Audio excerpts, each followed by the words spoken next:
It's time for Cats Talk Wednesday. Small town and big city joined forces. Vinny Hardy of Lynch, Kentucky, and Terry Brown of Louisville, Kentucky, team up to give you free-flowing, laid-back sports talk.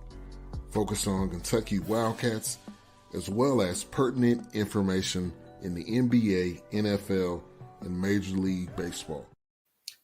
Here we are, another Wednesday show, Cats Talk Wednesday.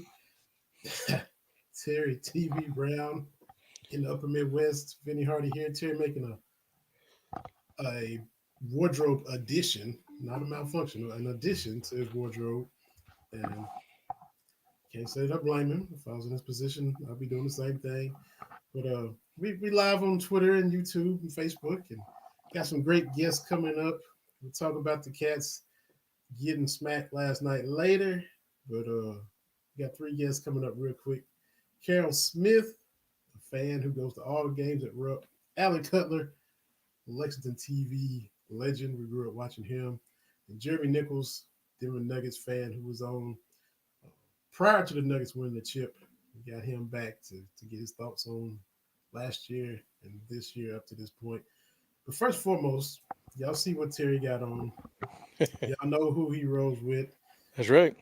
Y'all know what happens this coming weekend for those 49ers. So, man, what's the mindset for you? How you feeling? All that good stuff. Well, I mean, it's 4 out of the last 5 NFC championship games. Like I've been saying, as long as we're healthy, we're good to get to the NFC championship game. Now, at this point, this has been where the trouble has started, but I feel pretty confident. I mean, it's 4 out of 5. This little nugget, the 49ers have appeared in 35% of all NFC championship games ever. That's 19 of 54. That's pretty good. But this has kind of been a bugaboo. But I'm feeling confident. I know Detroit is kind of the good story. My sister sent me a clip. California is the only state pulling for the 49ers. The rest of the nation, I get it. Detroit is a very, very good story. Their first taste of anything since Barry Sanders was a wee lad in the league. So, I mean, I get it. Detroit, you see those memes and stuff. This particular team's, every NFL team's last division title. Everybody else has started with a 2. Detroit started with a 19 because it had been a while. And so good for them. But I'm confident in what my team can do. The Green Bay game was not great.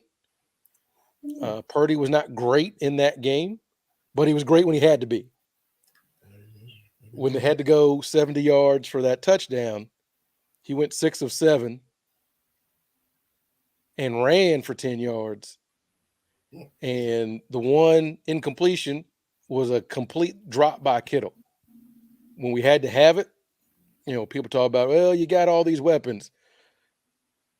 One catch went to Jawan Jennings, who I love, but he kind of low on the depth chart. And then one dude, I had no idea who he was. Chris Conley, number 84, caught a 17-yard out on that game-winning drive. So, look, I've tweeted this. I've talked about it a little bit. I don't understand the personal animus people have against Brock Purdy. I don't understand it.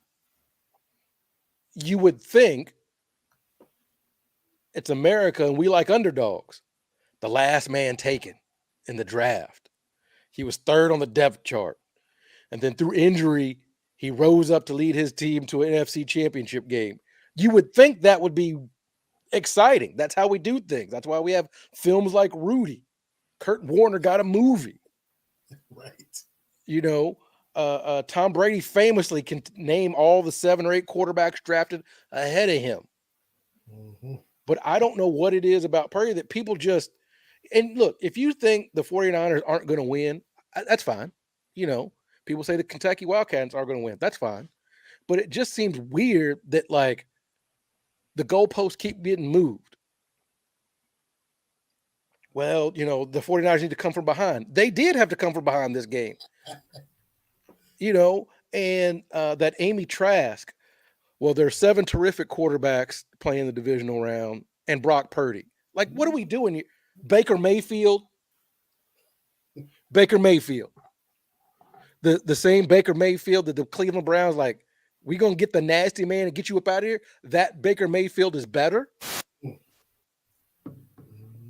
Don't forget Jared Goff took his team to the Super Bowl. And they're like, yeah, we can do better than this. That guy.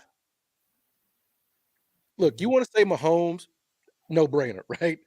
Lamar, he going to get his second MVP. Josh Allen, okay. Even Jordan Love. People are like, oh, Jordan Love. Do you know how the Green Bay Packers ended that game?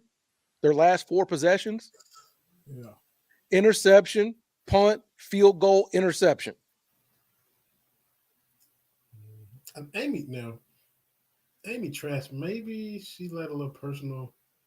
Oh, she got ties to the Raiders. Exactly. And we faithful to the Bay, so there's that. But I don't understand it.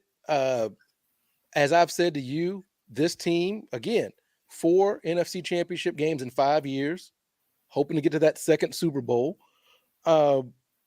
If we can get anything out of the quarterback position. Now, keep in mind the big thing, and I didn't even think about this the other day when it comes to Purdy, he hasn't had a normal offseason. He gets drafted, he's 3rd on the depth chart, and then he's got to start playing. And everybody, well, look at what Jordan Love's had to do. Like, Brock Purdy, love him, hate him, every game he's played has meant something. He did not join a team that was trying to figure it out like Jordan Love did. We're trying to turn to the next page. That's not the team he joined. CJ Stroud, great season. We didn't think the Texans were going to do anything.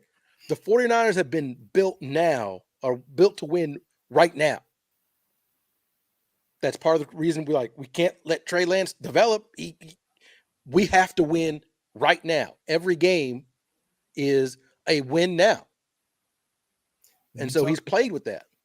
You talked about health and what's the status of Debo? Because you finally get there full strength, and then he doesn't play much because of the shoulder. So what's going on with him this weekend? And I'm looking on the outside. I'm like, if I'm a Niners fan, I'm like, man, really? Yeah. Last year was the quarterback and all that, and now here we go. Debo might not be ready. I'm like, man, y'all can't get the break. Well, he didn't practice today, but I think he's going to play. And I think the difference is give Shanahan a week to game plan, and we can still make something happen. Right? I think now I'm not saying that having Debo not 100% is going to suck. It's going to, but this is an all hands on deck kind of thing. I think Debo's going to give us what he can. But look, I just want to go to the Super Bowl, man. That's all I want. Other people get to root for their teams, and that's great. Look, I've been a Niners fan forever. I'm gonna rock with them. I just want to get to a Super Bowl, and if it's against Lamar, if it's against Mahomes, hopefully we get to exercise our only 2 losses in the Super Bowl. Right. But I don't know if I could take losing in the Super Bowl. Mm-hmm. Like if I knew the outcome of everything, let's lose this weekend, because losing the Super Bowl just sucks, man. Mm-hmm. Like I got my wife on board. She's on this 49ers narcotic right now. She's all in. She's helping me clean on Saturday. I cleaned for 5.5 straight hours, Vinny. I went from room to room, moving TVs around. Like I'm moving furniture kind of stuff, cleaning the blinds and the windowsills and everything. But I'm like, and I was trying to equate it to her. I was like, she's a Cubs fan, right? And she's talking about, Game 7 of 2016, which we know the Cubs won, like that singular moment. But I'm like, the Super Bowl, is that it? Mm-hmm. The Super Bowl, everybody in the world is watching that. Like, it's just a different kind of feeling. And, the last one, when Jimmy G threw that ball with his eyes closed and Mahomes went full Mahomes, and I'm like, there's 300 million people watching my team give this game away. Up 10 with 6 minutes left and lose by double digits. Blows my mind. But also with this 49ers team, you know how you fall in love for the team. You're always a fan of the team, right? But you fall in love with the players on the team. And I'm going to ask you, when your Cowboys are playing, don't you want them to have some success just for Dak? Right? Like all the stuff Dak's been through. You want you to win for your own fandom, but you're like, I want Dak to get something, right? Like, and that's where I am with this team. Like, I watched the Trent Williams documentary and all the stuff he went through getting out of Washington with the cancer on his head and all that kind of stuff. I want him to win for him. I want Shanahan to get that monkey off his back so he could talk to his daddy about winning Super Bowls. I want George Kittle. I need to see him on the Super Bowl parade, right? Kyle Jusick, his wife out here designing coats and stuff for Taylor Swift and everybody. I want to see her blow up. Like, I want it for these dudes. Yeah. And that's where I am with this team. So I just want them to come. I want Purdy to be at, like, from Mr. Irrelevant to maybe Super Bowl MVP. I'd like to see my young son, Jair Brown, make a play in the Super Bowl. Mm-hmm. I want to see Fred. Eric Armstead, some longtime 49ers. Because I watched, I've talked to you before about that secret base where they kind of do a rewind, how we get to this point kind of stuff. And I'd forgotten they did the divisional game between the 49ers and the Saints from 2011. I forgot how bad it was. We went to the playoffs in 2002, 10-6. Mm-hmm. And then it was 7-win, 2-win, 4-win, 7-win, 5-win, 7-win. Like, no playoffs. It was brutal. But since then, we got back on track. And plus, I want this group of people, this team, to be more than just, man, remember that great team that almost made it? Like, if you're going to go down in 49ers history, you got to win a championship. Right, that's true. Like, you don't get anything because you put up some good numbers or whatever. Like, that's not what this is, right? Like, again, like your Cowboys, like Dak has been amazing, objectively. But that's not how it goes here, right? Like, Dak and Romo on the outside looking in with Aikman and Staubach and is it Danny White? No, just Danny and just Troy and Roger. Oh, okay. Mm-hmm. But they're on the outside looking in. Like I've told you, as a Lakers fan, Lakers aren't built for a fun team. Those Nick Van Exel, Eddie Jones teams were great, but that's not what we're here for, right? Mm-hmm. Like, that is not how you get remembered. So I want that as well. Look, the AFC's got the firepower. It's Lamar, Mahomes. It's however you want to put it. It is Bird, Magic, whatever. Those two guys are absolutely great. We got to have a conversation about Josh Allen. Mm-hmm. Because you had 4 quarterbacks this past weekend that got the ball in the fourth quarter with a chance to win or tie the game. Only one did. And you can say, well, Buffalo's kicker missed it, wide right. Ooh, that was a flashback for us old ones, right? But you got to put your people in the end zone, right? Baker Mayfield threw a pick. Jordan Love threw a pick. Give me the guy that didn't throw a pick. Give me the guy that took the ball down the field after playing terrible. And that's the thing that frustrates me is, like, all the stuff we want to say, what we want from a quarterback. It doesn't matter what you do until crunch time. That's what people say. And now Keyshawn Johnson's on national TV talking about, is it really a comeback? If you're down, it's a comeback. What are you talking about? Like, what are we doing?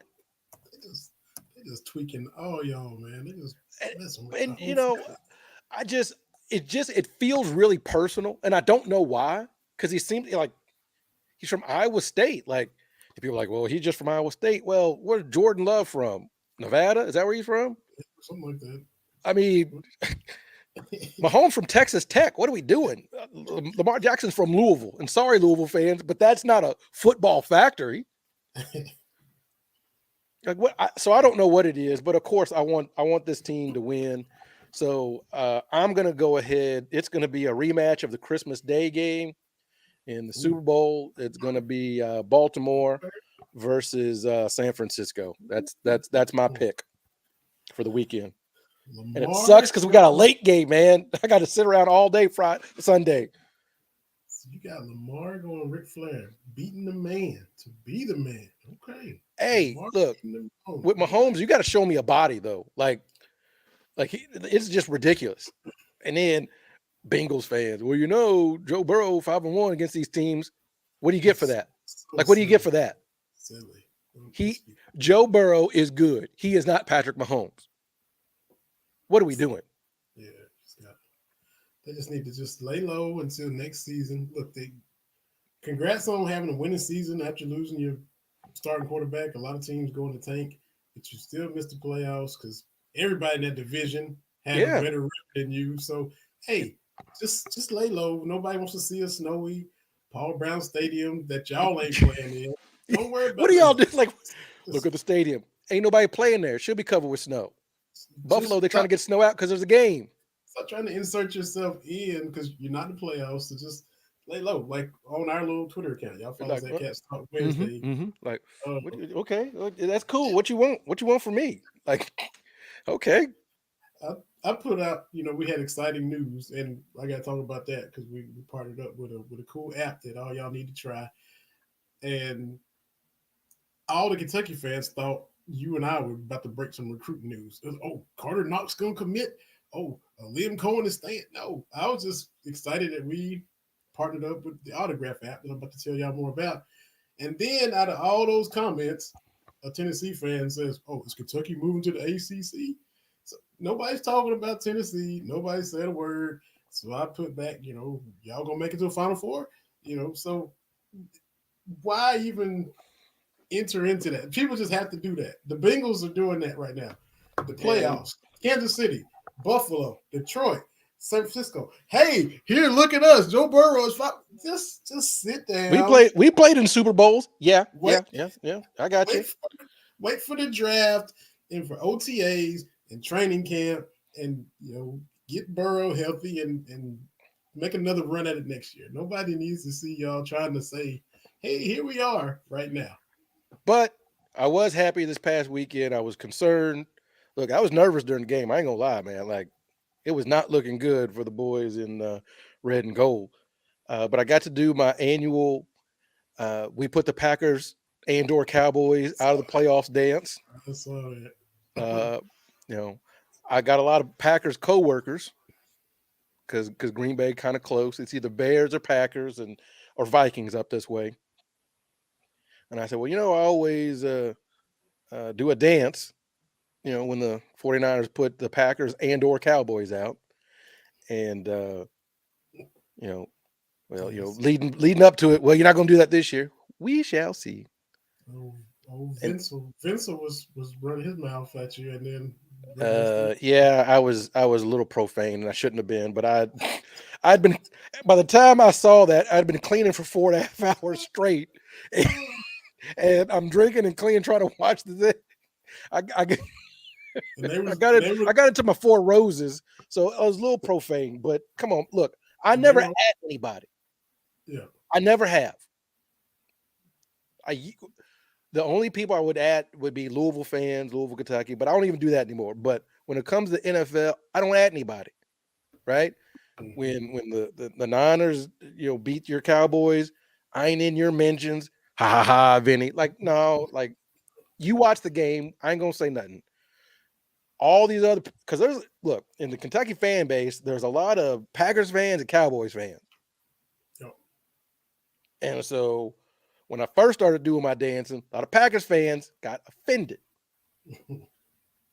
I had one individual ask me if I was a bandwagon 49ers fan. I'm like, how are you around me and not know of my bizarre love of Jerry? Like, the math ain't mathing. But anyway, I just do my dancing. That's all I do. Yeah.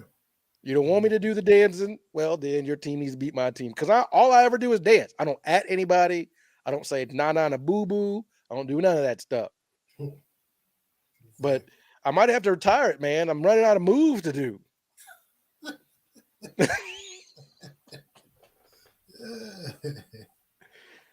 Oh man. But I got to be on the 49er fan video a couple years ago when we beat the Packers.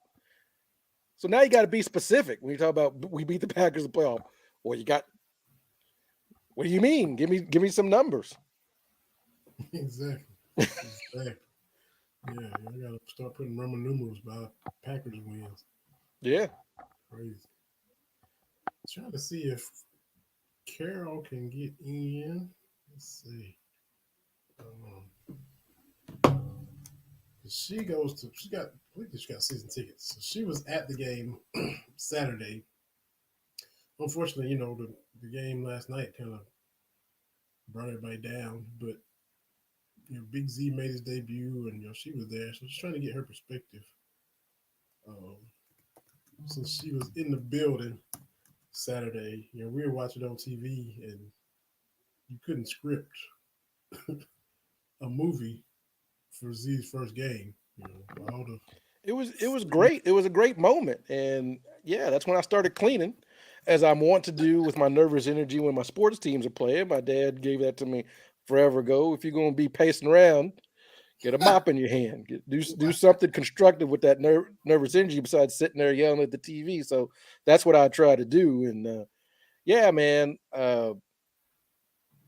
I know we're going to talk a little bit more about the Kentucky men's basketball, but hey, Big Z, that was a debut. Like that's like I tweeted out, that was like the Undertaker, the Royal Rumble in 1990. That was a heck of a debut, just to kind of walk in and have that kind of impact. I've not seen Rupp Arena that animated in quite a long time. yeah, just to come in and I thought maybe second half, but he saw him getting there early the first half. Yeah, big man can shoot. If he'd have hit that spin dunk, woo, buddy. And looking at the Georgia game and the South Carolina game, I still believe this team's going to be okay, because the dynamics of college has changed a little bit. Every top team has an ugly win or ugly loss like this. So I'm not ready to circle the wagons just yet. Like there's got to be some improvement on the defensive side of the ball, but I still like this team. There's going to be some ugly games every now and then, but I think they'll be okay. Yeah. Hopefully they. It's all about how they respond. We'll see. Last night, Carolina, and historically, what 5-5 down there, Cal is. Oh, but it's all about how they respond. Because everybody's like he said, everybody's gonna try to do that. Tennessee's gonna try to play ugly and physical and rough, and Arkansas this weekend. So now that that's what's coming, we'll see how they respond. Are they young? Absolutely. Are they younger than most of the guys they playing, with the exception of Mitchell and Reeves? Yep. So now you know what it is. It's all about how you handle it, how you react to it, and be physical back, because that's what they're gonna do. Yeah, I mean, so I'm not too concerned about that, because at one point, I guess maybe about 7 or 8 minutes into the second half, I'm like, I see how this is going. The final score stops being indicative of anything to me, right? As long as you're not getting beat by 50, 40, 50 points, I'm like, it's one of those things. You kind of have to let that go. But no, it was very disappointing, because I don't like losing to South Carolina in anything, but apparently we're going to lose to them in everything except volleyball over the last calendar year. So it don't matter if we have Katie Drzezinski on or not. It doesn't seem to matter. They kind of got our number, like you said, volleyball, and then we swept them in baseball last year. Outside of that, it's been rough. Back-to-back football and men's basketball, and of course women's basketball. Oh, wait. I mean, they dunked on us. They And then which they beating everybody like that, but ooh, that was rough. We look. I know we need to save this at some point. We did, but the women's basketball, we got to do something, man. Like that is we like. I don't know how you fix it, Mm-hmm. and I don't want anybody to lose a job or anything, but that's not great. Yeah, it's, It reminded me of one of those Shamika Holdsclaw teams that beat Kentucky like 101-36 or something like that. I went to that game. I'm like, do they know something about basketball that we don't know? Like, do they got 6 people out there and we got 4? What's going on here? Like, it was just ridiculous.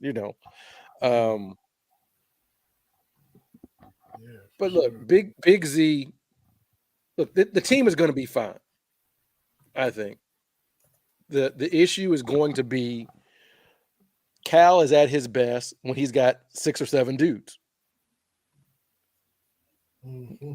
We just need to find the 6 or 7 dudes. Right. I mean, that's basically what happens at this point of the season anyway. When you think about how deep do we go at Cal's first year? Perry Stevenson wasn't and Ramon Harris weren't getting a lot of run. That for like the bench got short, right? Mm-hmm. 2011, same kind of thing. Of course, 2012, what if you want to count Eloy and Wilcher for your 7? More like 6.5. Yeah.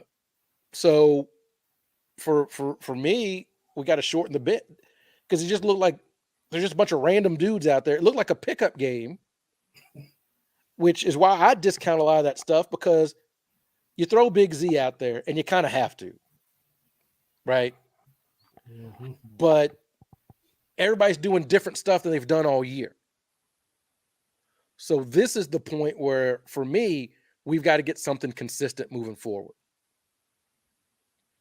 Now, whoever Cal can talk to pull back a little bit, whether it's Justin Edwards, Mm-hmm. whether it's Oyenso, who's going to be those people that he's going to pull back a little bit and be like, this is what we need to go with.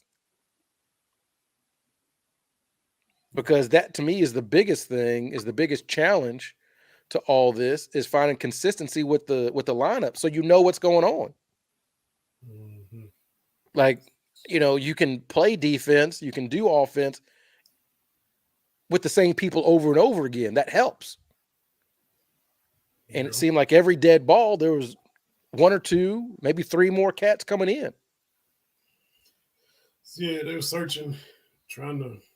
Yeah, but part of that was because defensively they were terrible, and just you got a point where you're like, we got to see what happens. Something will work. And so I don't read too much into it. You can't really look at the last night's game and be like, well, I see the same old Cal. Like, come on, like one game where the wheels fell off. Come on. So I'm okay. Yeah. It's all about the response. I'm saying it should be all right. It's just they just got to figure it out. I mean, I think they should as effortlessly as they score offensively. They can buckle down and stay in front of some people at some point because we can't be this athletic and score effortlessly for the most part, except for last night, and then not be able to provide a little more resistance, guard people. I know we're young, I know we're skinny, but hey, come on. Defense is a lot of want to. Yeah. Like defense is just, it's a lot of want to. Mm-hmm. And we've got to get back to that mindset. You got to want to play some defense. And for me, I think last night's game is a step in the right direction because as bad as the defense has been, we're still getting 90 points a game. Well, what happens if you can't get 90 points a game? Mm-hmm. And it's easy to say that. And this is what kills me is, we're going to have games like this because the team's youngish. The start of the second half, it was Trey Mitchell and Reeves kind of like, let's get it together. But they need other folks to join in. Yeah. Like I love me some Rob, but he got to play some defense. Mm-hmm. We need Reed to get out of his head a little bit because I don't think he's been as effective lately as he was early in the year. Yeah, it was.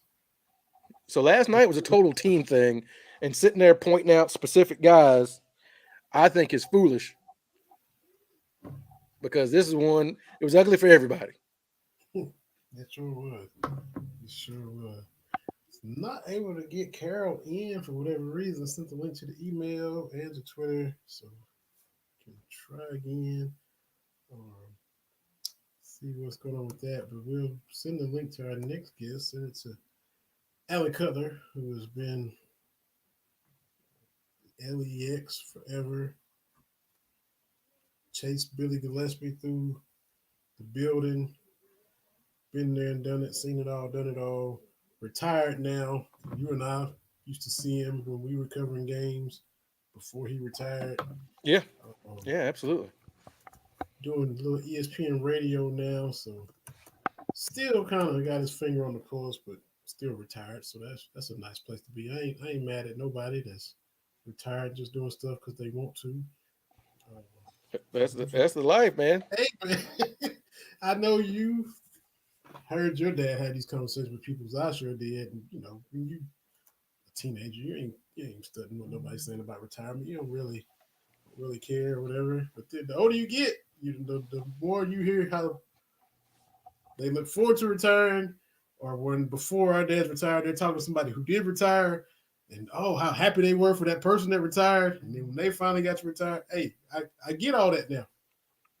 Well, but my parents are older, so my dad retired when I was in high school. I was a sophomore in high school when my dad finally retired. So that was crazy, man. That was a crazy time at my house. My dad went from working like 55 hours a week as assistant chief of police to nothing. He drove us all crazy. Come home from school, he done moved all the furniture around. All the stuff in the kitchen cabinet's been moved around. That's where you get it right there. Yeah, we're like, what in the? Came home one day, they got brand new siding on the house. My dad just decided on a whim to have Sears come out and put new siding on the house. My house went from green to blue. Greg, I think DJ, Do, Switch Bradshaw, and Z, and Ugo. Yeah, I mean look, we need a Do back because a Do he's that physical dude that just we've seen what he can do. That block was that against North Carolina? I can't remember. Huh? He was erasing stuff. Sure was. Yeah. Well, with Burks, my understanding is Burks kind of knew this was going to be a fill-in learn year. Project. And he was just kind of filling in till the 7-footers came back. That's my understanding. I don't know. Someone may have a different, but I always thought that was, he wasn't really ready. Kind of getting developed. Right. Like he was just playing more out of necessity because we needed some bodies out there. But I think he's okay moving forward. But that's the thing is there's just so many people. We got to trim it down to 7, maybe 8. Yeah. And so your 7, you have to bring in Dilly and Reed off the bench, right? Right. Yeah, they're part of it for sure. So your 8th person has to be a big man. Is it Big Z? Mm-hmm. I mean, to me, you still got to see what you got with him. You got to still find some space for him. We've seen, last night was everybody. We saw him play out of his mind the first time. Right. And there's a learning curve to that. Mm-hmm. But, Fierro hopefully will come back. I mean, we don't know all the details. His dad was on Twitter asking people not to speculate. Mm-hmm. But look, they're going to be fine. I think. Yeah, I mean, you can look at any time a team loses, and you can say that kind of game will get you beat in the tournament. Like that. That to me is not analysis. Like we have seen uh, teams go cold against lower seeded teams tournament lose. Like we've seen teams get outscored. Like there's no set recipe for how you lose in March. Sometimes it just happens. You just have to take that stuff game by game. So I'm hoping they say, look, we can dig in on the defensive end and still have fun on offense. Yeah, that's what's going to have to be the formula. I mentioned the app that we partnered up with before we started. Sent it to you. We've been tweeting it out.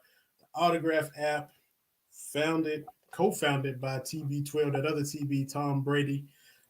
Michigan is the first school they went to launch this app, and now, of course, they're doing the same thing with Kentucky. So do you want to get rewarded for listening to our show? You're already listening to it. The team at Autograph, co-founded by Tom Brady, is redefining the fan experience by letting users earn points for the acts of fandom they take every day, like listening to this show. The Autograph Fandom app gives you access to all your favorite Kentucky content in one place and offers rewards like tickets, exclusive merchandise, and more. You're already listening to our show, but now you can earn points and get rewarded for doing so. So head to the Apple App Store, search for Autograph Fandom Rewarded, and download it for free today using our referral code CATSTALK, CATSTALK. So you've seen us tweeting that out. Check out the Autograph app, use our code CATSTALK, and then listen to all the podcasts, read all the articles that you already read. They're consolidated into one place. You get a chance to get merchandise and tickets, etc., and we still get our show listened to. Our guest is backstage, our second guest. We apologize, Carol Kraft. We will definitely get you on again. Sorry about the technical difficulties. This man was on TV for as long as we can remember. He wrote a book called Cut to the Chase, talking about his time in New Mexico, New York, Lexington. LEX 18, Alan Cutler. He's doing ESPN radio now in Lexington, 1300 AM. Alan Cutler comes to the stage. Alan, sir, how are you? Appreciate you joining us, man. How's it going? Oh, good, guys, but I got to tell you, I'm very upset right now. I just saw a local neighborhood email which said there were 3 coyotes in the neighborhood. So I'm huddled up inside here trying to hide from the coyotes. Just put a couple of Acme boxes out there. That's how you handle coyotes, right? Does that work? Are you serious? Terry, you're making this stuff up. Oh, no. Vinny warned me about you. He warned me about you. He told me not to believe a word you said. And I'm going, nah, it's a partner. You're just saying that. Who knew? Vinny was so smart. Come on. He nailed you. Right, Vinny? Yeah. Yes, man. I was trying to let you know what you were getting yourself into. He tried to give you a heads up, but we appreciate you coming on, Mr. Cutler. Call me Alan. Happy to do it, guys. So I got to ask, first of all, because Terry and I weren't full-time covering games. We got to, on occasions, be there in the press box, and we'd see you before you retired, trying to hit the deadline and not, man, really into it. Now you're retired. You're doing ESPN Radio 12 to 2, 1300 AM in Lexington. And you obviously still got your finger on the pulse. How hard are you grinding? How is it just for fun? How different is it? Where are you at? Because you're still doing something every day, kind of work-ish. So how hard are you grinding, or is it just, and how fun is retirement? Well, first of all, retirement is great, but the bad news is I can't change my personality. So for a 2-hour show, I'm putting in about 45 hours a week. I read so much stuff and so much garbage. It's ridiculous. And my sister calls it the Cutler curse. And now, am I grinding like I was before? No. But I spend so much time reading and stuff like that. And what I do is, Jimmy will tell you, I have pages of notes going into everything. I mean, stuff that's sometimes typed, handwritten, whatever, pages of notes. And I start, and then I have no idea where I'm going. And that's the beauty of it, that I trust myself, that I just go. I can't tell you how many times, Jimmy will say, you weren't going to go there, were you? Like one subject will get me to something else, will get me to something else, will get me something else. I'm having a blast. As long as I'm having fun, I'm going to do it. Or they say, hey, we're taking the mic away. So the beauty is we made a deal, and I credit Lynn Martin. I told him, don't mess with me. I don't want to know what you think.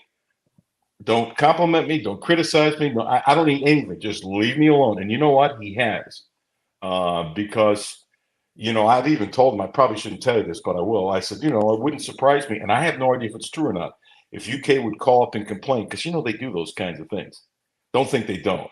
And if somebody tells you they don't, it's baloney. So I don't know if they would ever call Lynn. Maybe they have. He said, I'll handle it. The point is this, maybe they haven't, but I'm totally left alone. And because I don't have to do this and I want to do it, it's almost tough to explain, guys. I have a freedom that's as good as I've ever had because I don't care. I care about what I say.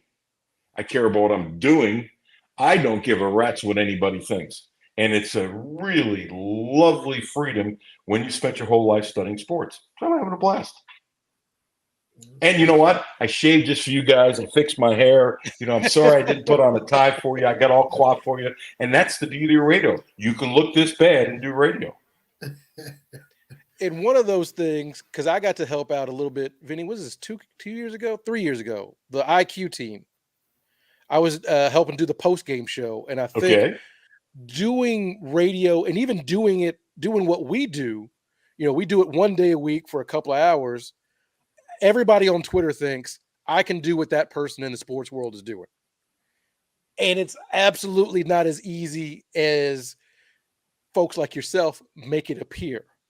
So I tip my hat to you on that because it's not easy. It's not easy to do that, to go to the press conferences, to ask those questions. Time out. Don't give me credit. Okay. I don't go to press conferences anymore. Well, not anymore, but you used to. I had to. That was my job. But with the stuff on the internet, anything that's out there, I'm listening to. And I'm charting the bytes. I'm sending it to Jimmy, and we use sound all the time. So, after a game, I got a bunch of work to do, which is fine. I'm not complaining, but anything that's out there, Stoops, Cal, different sound bites. I might be listening to Jim Harbaugh. When the great Mike Leach was alive, I'd listen to his press conference where they used to because we were personal friends. So I look at a lot of tape because you never know where you're going to get something somewhere. So I do that all the time, and I love it. My hobby is now back doing a job, but it's not a job. It's a blast. So the only thing I can tell you is that everybody should try to do something that they like to do because we all spend too much time working. So you might as well do something you love. I don't know if that's good advice or bad advice. It worked for me. And you talked about, UK complaining, which I'm sure. I'm saying, no. I don't know if they have. The point is, when you go into something and you do it the way I do, you attempt to look at all the things that could go wrong before you enter a relationship, if that makes any sense. Mm-hmm. So I put a list together and say, okay, how will this not work? Or how will I get ticked off to say, I'm gone because I don't need to do this? And so that was part of the list. The other thing is, and I'll tell you this, I'm absolutely convinced I got fired from WLAP radio years ago with the best ratings in town because of what Mitch Barnhart did. And he can deny it, and I don't care. But you see, that was the UK station. So if you don't think that, and Mitch told me that's his station, it's a partnership deal. So let's put it this way. First of all, they didn't offer me a job. So let's be honest here. But had I gone and worked for LAP, part of the network again, I'd already been fired. The stuff I've said about Cal, already been fired. And I know it. Absolutely. So now I don't care what they think and I don't care what they say. But if people out there don't think that universities, not just in Lexington, by the way, who own rights to stations, control things. Come on, guys. You watch ball games, the SEC network. How wimpy are, not all, some of the announcers? Oh, I don't want to say anything bad. I'll lose my job or whatever. I better kiss up to the coaches and stuff like that. And I wonder how much the public knows. For example, Tom Hammond and Larry Connolly were the best.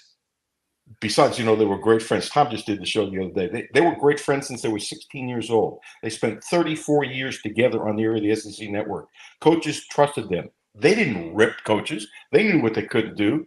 but they found a way to tell the story without what?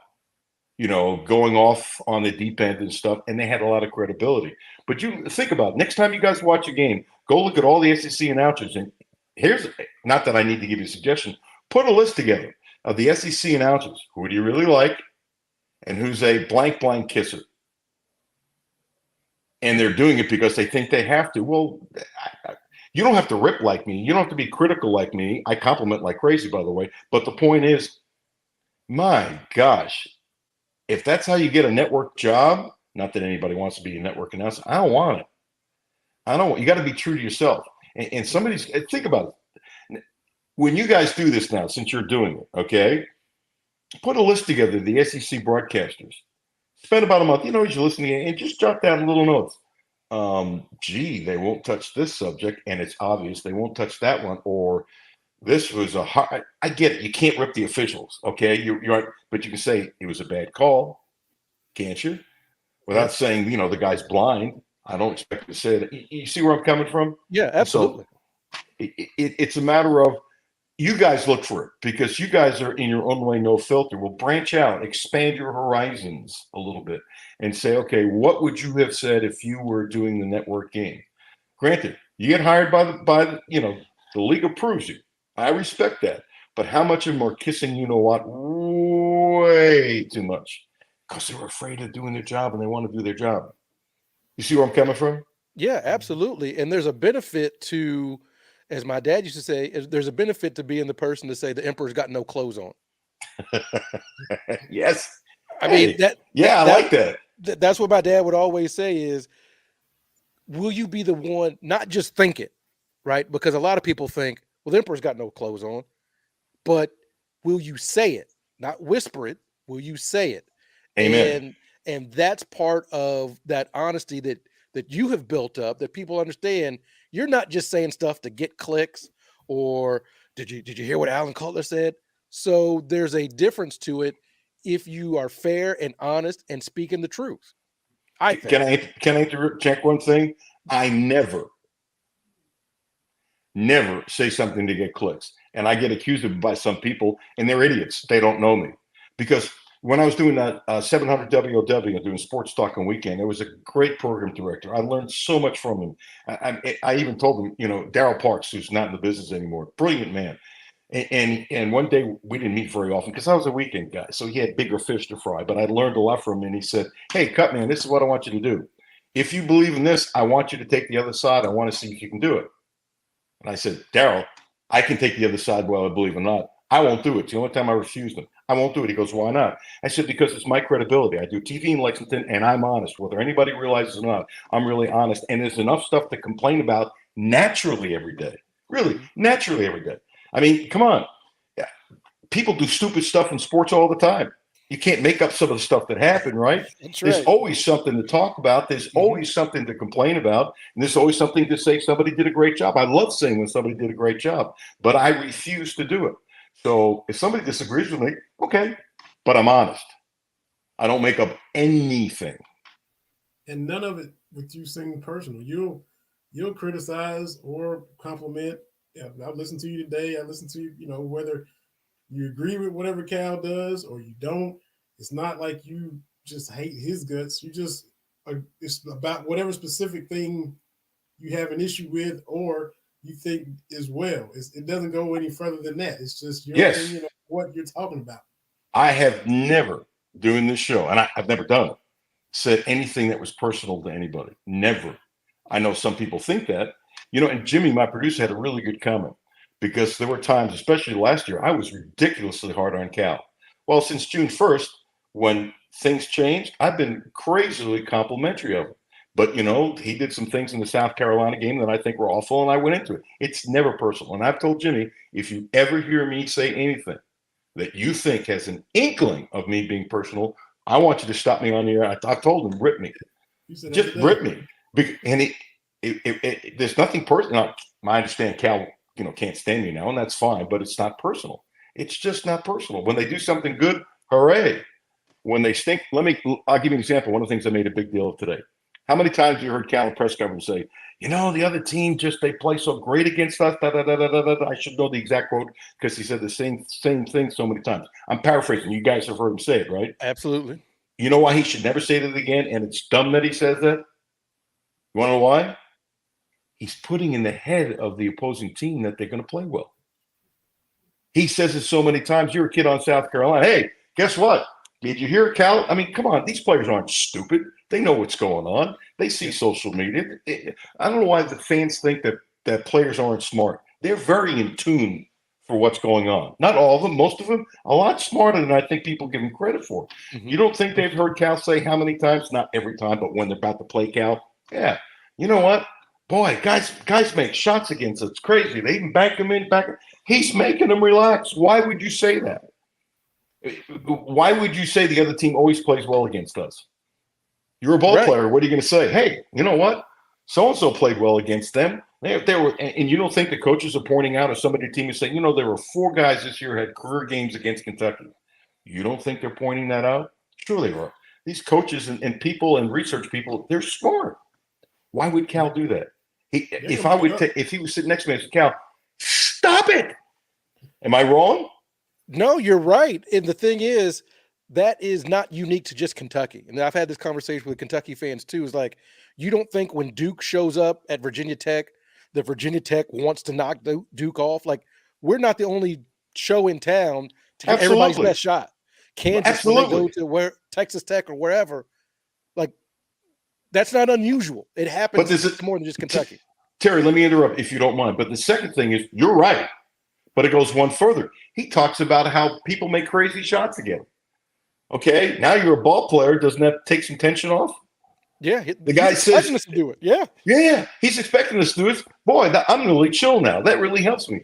So I agree with you. The Duke thing, the Virginia Tech, it's the biggest game in town. You want to beat him and all that kind of stuff. I'm with you 100%. He takes it farther. He should stop.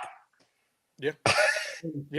They're trying to have that mindset anyway. Play with house money, just be free, no pressure, nothing to lose. And but the way you put it, that's kind of just feeding into the mentality they're already trying to get. Yep. He's hyping their team up. Yeah. Yes. And we got to be hyping our team up. Yes. Yes. How about he say, it's about time we banked in one of those shots. Yeah. We're taking this. How many times you heard him say, gee, this is the first game in a while nobody banked in a 3-pointer from whatever. And there have been a lot of crazy shots hit against Kentucky. Part of it's bad defense. No question. Yep. But part of it is, I think these guys feel enabled because they're going, the opposing team shoots well against us. Well, the defense stinks. So now the kids see the defense stinks, so that makes them relax even more. Yeah. Mm-hmm. Now, in your mind, can the defense, is that something that we can fix here January the 24th? Sure. Or is it kind of is what it is? No, it can get better. I mean, it's not going to be great. Let's put it this way. Pick any one of these freshmen you want. Okay? Come on. You guys know it's a difference between going sideways without the ball and backwards and going forward, right? These kids haven't gone backwards and sideways. How much pressure do you think it was on DJ Wagner was under to play defense? I'm not ripping DJ. It's all these freshmen. If you're the coach in high school, do you want them to foul out? No. Right. These guys don't play much defense, so they never have. So they really don't have form that way. And most guys who are freshmen who are talented can't spell defense. I'm not ripping them. And so there's no doubt in my mind they can get better. Will they be great this year? Never. Yeah. Never. Could they be at least mediocre? Yeah. There's enough athletes on this team. Why not? It's a 1-2. You can get down lower and stay in front of you. I don't know what kind of drills they're doing. You know who I always love? Remember when Kentucky lost to Wisconsin? Everybody hates that, whatever, and Ryan was the coach. You know what maybe Kentucky does this. I don't know. You know what one of the drills they had to do on defense? It was amazing to me. And I like watching Wisconsin this day because they're so fundamentally sound. They would do defensive drills, sliding their feet like crazy, getting low. You know where the hands were? Behind their back. So you can't reach in. Early on in the season, if you go back and look at how many times Kentucky got a foul because the defender, oftentimes a freshman, got beat. And so what do you do? Reach your hand in. Mhm. The hand fouls on Kentucky early in the year were just horrendous. If you're doing Wisconsin, you're sliding your feet. Your hands are you know what? And one of the things that they've been pushing on Dillingham is don't use your hands when you get beat because we want you on the court. They're really fundamentally awful. I mean, they're awful. Now, do I think they have coaches that can teach this? Yeah. Do I think these kids want to listen? Yeah. Do I think they get uptight during games because they've never done it before? Yep. And this is all the youth as well. And Cal mentioned the habits they're trying to change, the dominant habits that need changing. Biting on pump fakes, especially the bigs. But Dillingham will be behind the guy and bite on a pump fake and then almost fall on him. But the 7-footers, Ugo, you're a shot blocker, but just be big, and you're already hard enough to get a shot over. You don't have to jump and bite on a fake. You go up when he goes up, and you'll still probably block it. But that's just little stuff that little stuff that's not okay. When did you guys first started playing basketball? Both of you guys. How old were you? 8. Okay, Vinny, how old were you? Yeah, that's probably about the same. Okay, guess what? Ugo hasn't played any basketball. Right. I'll bet they've worked on him ad nauseum on pick and rolls. He's terrible. He gets beat on pick and rolls for dunks all the time. I think he's a smart kid. I think he really cares. I think he's trying. I think he doesn't have a feel. Yeah. He just wasn't playing a lot of basketball. Mm-hmm. I think he'll get better. The worst thing Cal could do is bury him on the bench. The only way this kid's going to get his play, sit down, show him film, show him where he made mistakes, and keep on going. I mean, think of it. He's Ugo. He wasn't playing these big AAU tournaments when he was 12 years old. Yeah. Right. Soccer. We talked about the rotation earlier too. And I'm all for, if you have depth, use it, come at them in waves. But Terry was talking about, you kind of got to crunch it down and figure it out. How would you construct a rotation now when they get to their full complement of players? When the dude's back, when everybody's available, how are you? Foreseeing how the rotation. I said after the first game, I'd take Edwards out of the starting lineup. First game on radio. I've said this many times. Here's the deal. Cal has great intentions. Babying him does you no good at all. First of all, he can't play in the G League now. He's not a very good college basketball player, whether it's physical, mental, combination of both. I'm not saying this is true for him, but I really start to believe this. He's 6'8", right? So stuff he could power in high school, you can't do now. These are bigger men. And you know what he's shooting for threes? A little less than 30%. And he hunts threes. Drives me crazy. It really drives me crazy. And how good of a finisher is he around the rim? No, what I would have done, I would have taken him out of the lineup, but told him, look, when you get it together, you earn it back. If you go to the NBA and you're not doing something, the coach sits you. The coach might not even tell you why you're sitting there. Maybe a teammate will, maybe an assistant coach will, maybe the head coach will. It's much rougher. And then I like Cal's expression. You go from the team to the G League to the YMCA. You're not helping the kid by starting him. You're not helping the kid. He had 2 points last night, played 23 minutes. Seriously, what did he do on the court? And I feel bad for the kid, but do you want to win or not? Right. Mm-hmm. Now, if Thiero might play Saturday, we'll see. Cal said on his coaching show tonight that he might play. Fine. If he can't play 30 minutes. He can't play 30 minutes. Yeah. Not at all. So I don't know, this has to shake out. Look, I'm not sure Bradshaw's in great shape yet. Think about it. First of all, it's fortunate he's back and the foot apparently isn't bothering him. We see him running, but he's really, you think, I don't know this, but I can't imagine he's spending a ton of extra time on the treadmill with that foot, right? Yeah, probably not. And what's on here, right, Cal said if he practices, he'll play Saturday. Well, and that's typical Cal, by the way. That's why I didn't say it. Right. Because if he doesn't play practice the day before, doesn't do it. So that's not new. I thought everybody knew that. So excuse me for not dealing with the obvious out there. No. But, at this point, I'm not sure. Early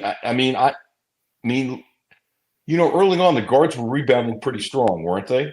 It was like gang rebounding. Mm-hmm. I would have no trouble starting 3 guards as long as they rebounded. You got quickness, you got dribbling, You got shooting. Would I With bury these Edwards? guards, No, I yeah. wouldn't bury Edwards. I'd With have him these come off the bench. What's with that? these, with these guards, yeah, the 3-guard lineup is advantageous more often than not. So let me ask you a question. I believe Cal when he said that there were so many huddles against South Carolina. He was telling the guys, pass it up and go, pass it up and go, and they weren't doing it. So what do you do when the guys aren't listening? I know what I would have done. I'd have gone deeper in the bench. Yeah, you got to sit them down. Yeah. I mean, Yeah, we've seen other coaches do that. Was that Roy Williams that took all the starters out and put in like the non-scholarship players in one game, and for a little bit, like these guys will listen to what I tell them to do. How about what Joby Hall did against Florida State in the NCAA tournament, that they would have ran his you-know-what out of town if it didn't work? He sat the starters to start the second half.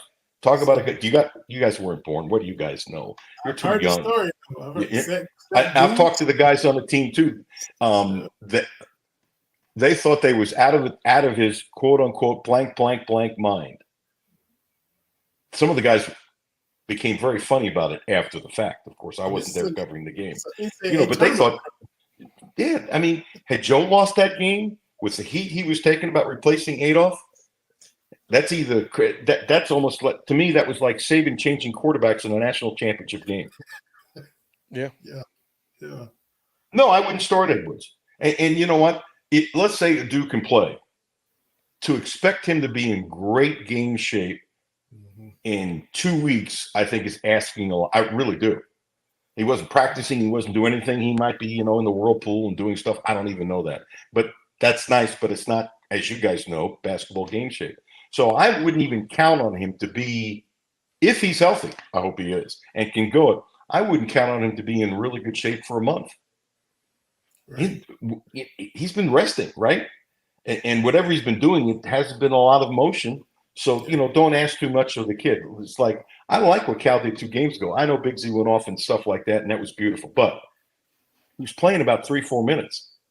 It seemed like he said, just go as hard as you can. I'm going to take you out. And when you get tired, we'll put somebody else in.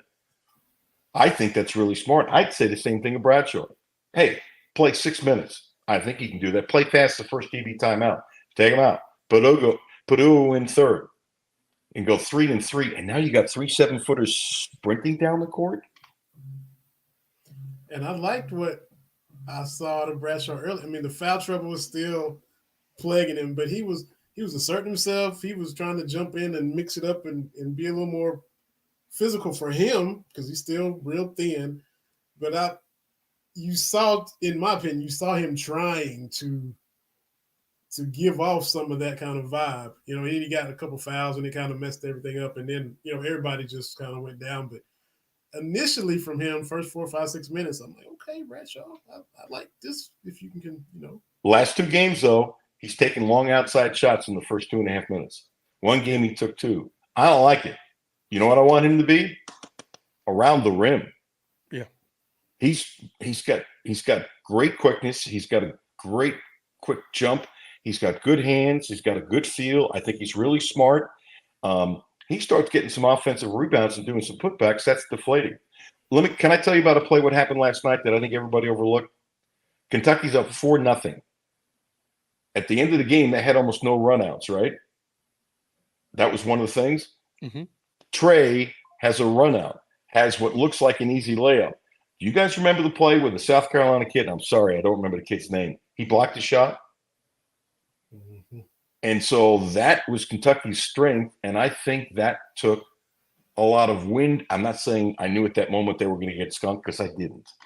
I just didn't. It'd be nice for me to say I knew from that play. I think that was a big early play, because South Carolina said, hey, 1, we're going to run with you.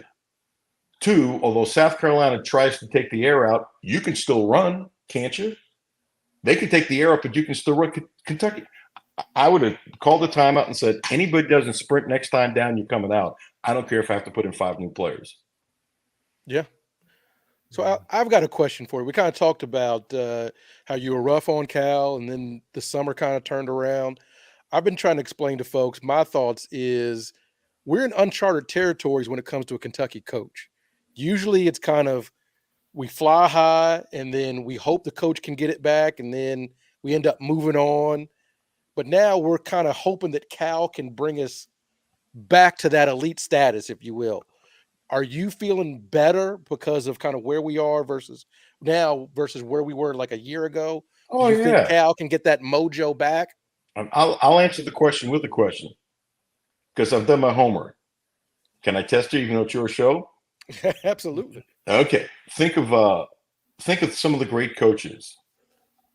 Actually, Krzyzewski got it back because he had a bad NCAA. He didn't do much for a number of years, and towards the end, he got it back, right? Mhm. Although he didn't take as much heat because he's Mike Krzyzewski. He was the ultimate Teflon man. But think of, Denny Crum, one of the greatest coaches of all time, right? When he lost it, did he ever get it back? Go look No. at his record the last 5, 6, 7 years. No. Nope. didn't. John Thompson, one of the greatest coaches of all time. By the way, have you ever read his book? I suggest it. It's spectacular. Georgetown College, where he was. You know how they founded the school? Off the sale of the land that used to have slaves. Seriously, and some of the stuff he put up with and stuff. The book is great. Oh, It's great. Yeah. But after John Thompson lost it, and I'm surprised he didn't win a couple more national championships. John Thompson was one of the great coaches of his time.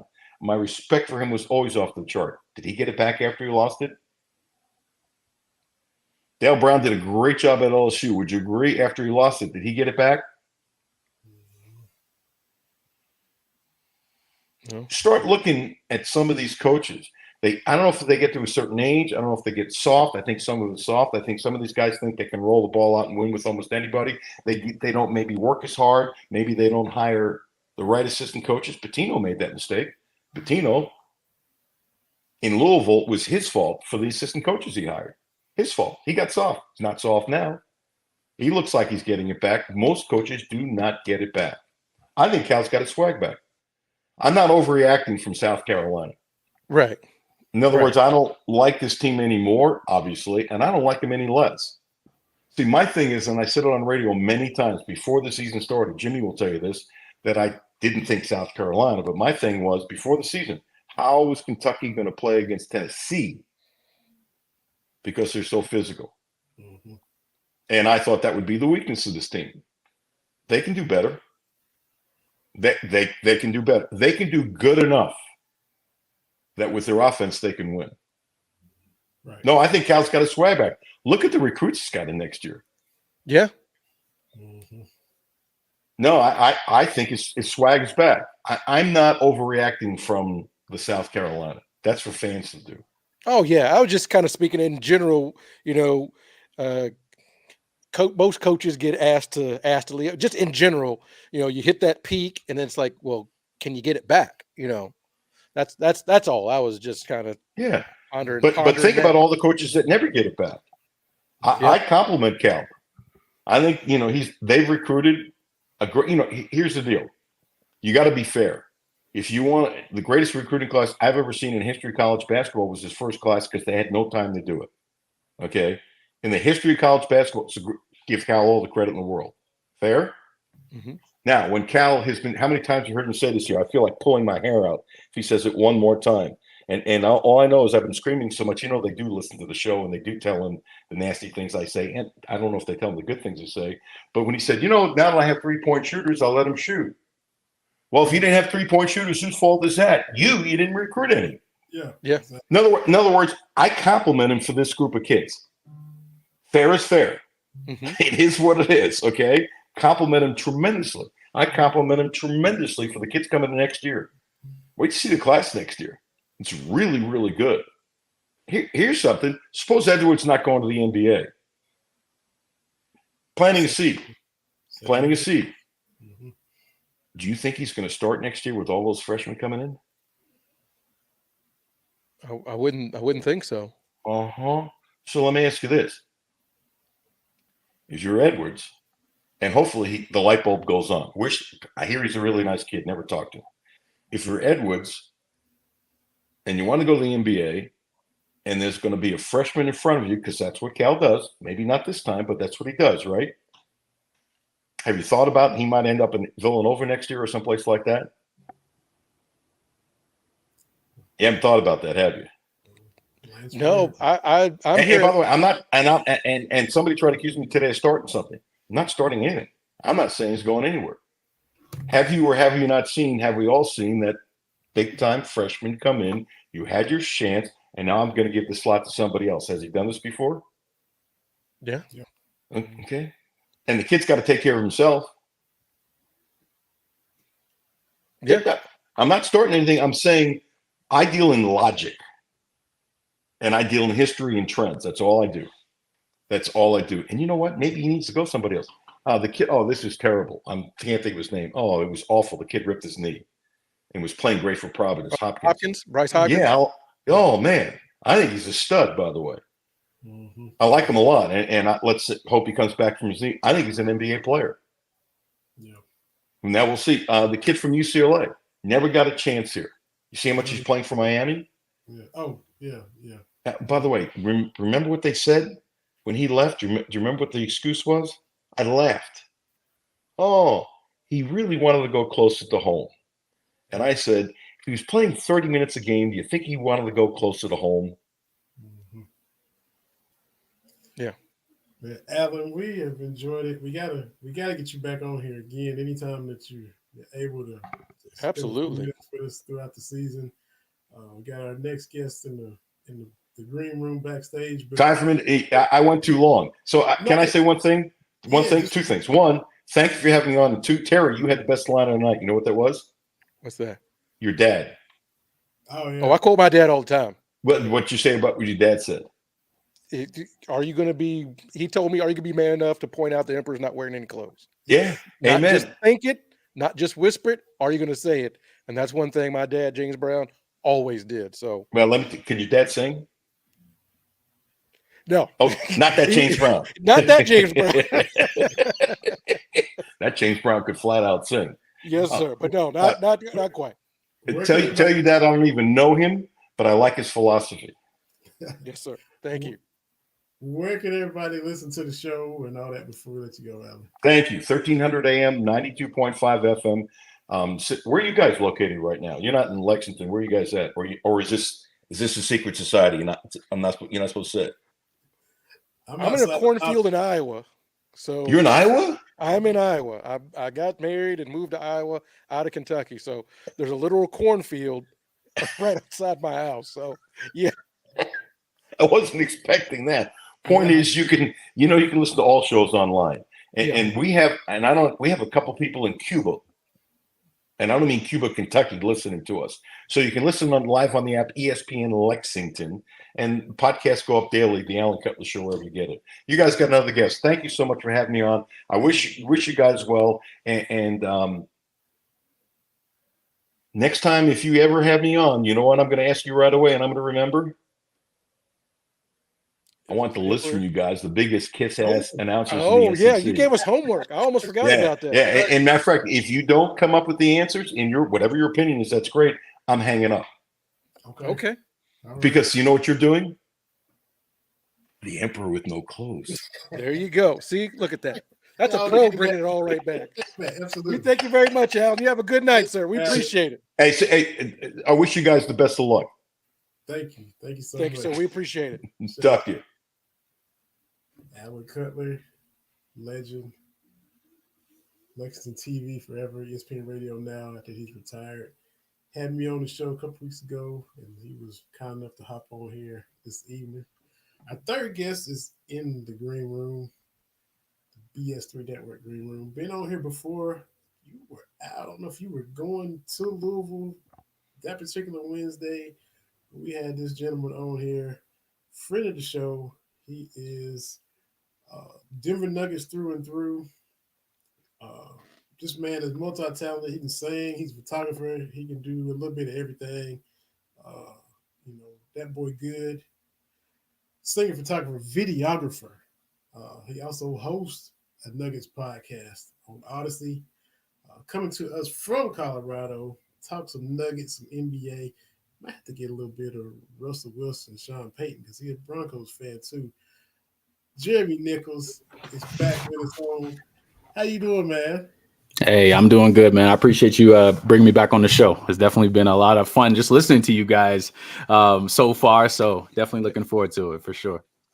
Hey, we're glad to have you, man. Glad to have you. And look, Terry Brown is back with us, my main man. We do this thing all the time. He Yes, was out sir. last time you was I, on. I remember. I remember you told me he was traveling or something at the time Yeah. while I was on last time. So yeah, I remember that. But nice to meet you, Terry, man. This is cool. Nice to meet you. Thanks for coming on here. I tip Absolutely. my hat. Look, I'm a Lakers fan, and Nuggets handled their business. Vinny will tell you, I didn't make any excuses. I appreciate that. I think it was at games 1 or 2, came close. I'm like, if we could Right. have got one, maybe it changes. But I'm like, I don't think we got anything for number 15. So I tip my hat to the Nuggets on that one. Nah, that was it was an interesting series. I think not even just the players going back and forth. I thought the fan bases, right? Because you already know how Lakers fans are. They always throw the amount of championships that the Lakers franchise have, kind of like in front of your face in any argument. Like you could be winning the argument and they could just be like, yeah, but you don't have blah, blah, blah, blah. Right. But I did think that series was interesting because, I've been a Nuggets fan for quite some time, and I've seen the Nuggets get kicked out of the playoffs numerous times by the Lakers, right?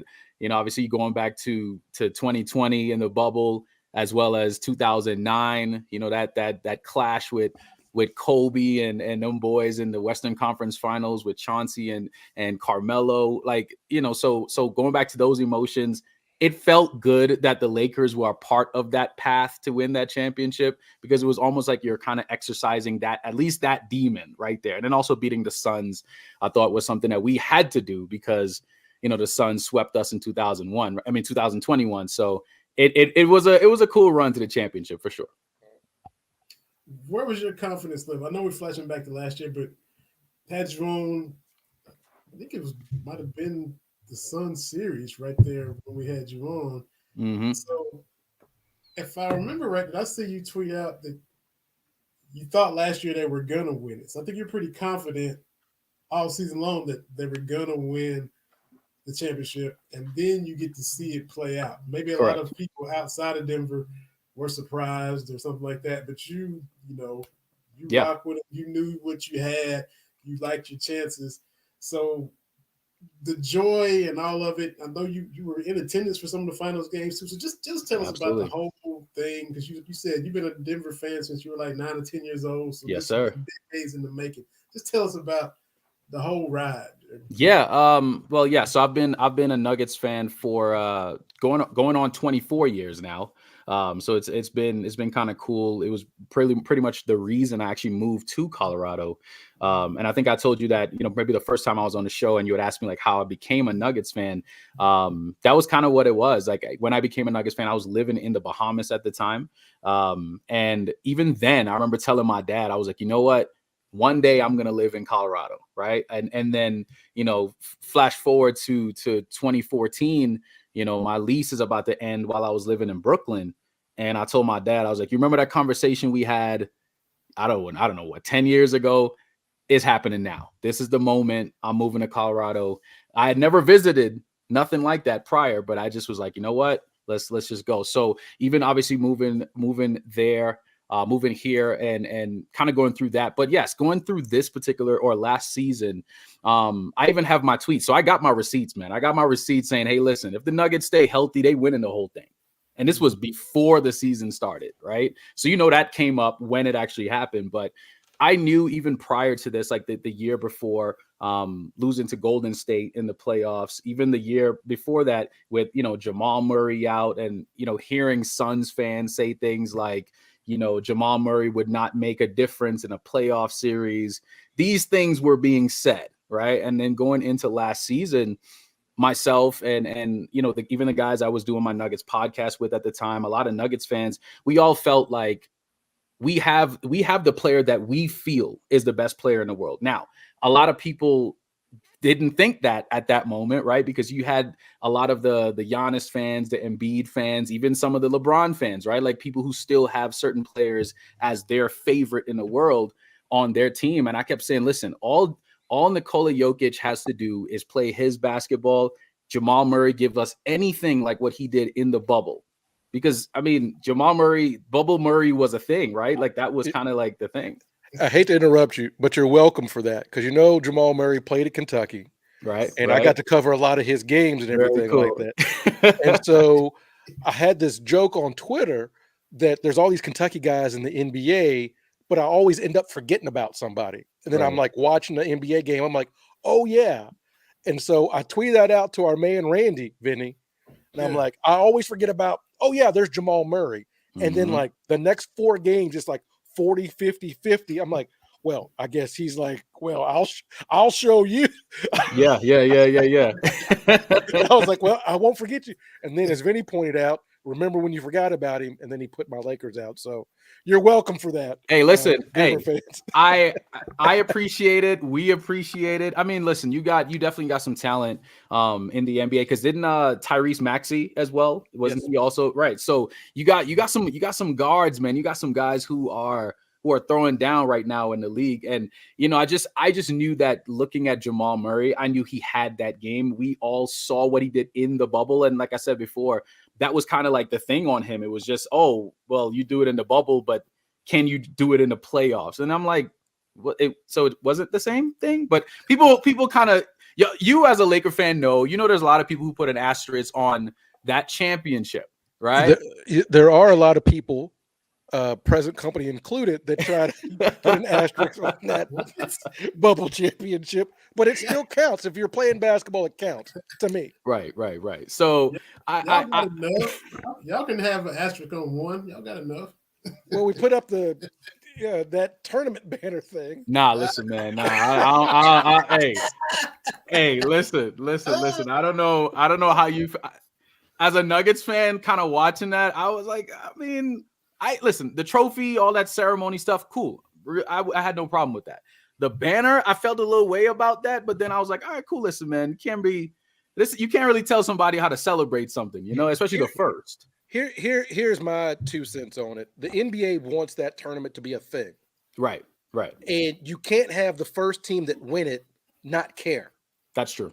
Yeah, that's true. I said to Vinny, I thought that somebody's like, look, y'all got to do something. Like, we know you don't put up banners for anything else.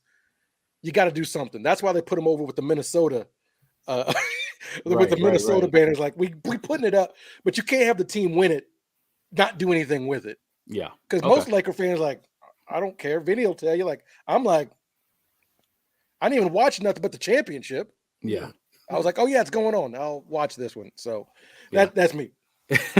And I mean, I thought it was interesting too, because yes, I'm a Nuggets fan, but I'm pretty tapped into like just everything in the NBA. So knowing a lot of Lakers fans personally, it was interesting because I got a lot of mixed answers from them about that banner raising, right? And it was just so funny how as soon as that happened, that's when the Lakers went on like a little slump. Like they started losing a bunch of games immediately after that. And then people were looking at like, so these are the champions. Like these are the guys who won this tournament, but then now they're losing to every single team after that. So it was just such a weird moment just as an NBA fan watching that. But listen, man, like you said, hey, it's a thing, right? And there were a lot of players because ultimately that's what it comes down to. The players have to care, right? The players have to care. The fans could care all they want, but the players have to actually make it competitive when the season starts. So I think next season you're gonna see even more excitement going into the in-season tournament. I think more teams will try, and I mean I'm looking forward to it. I would love to see the Nuggets take it and get that win. Maybe not put a banner up for it, but just to say that, hey, look, the Nuggets won, right? Like that would be cool to say, but it'll be cool. It'll be cool.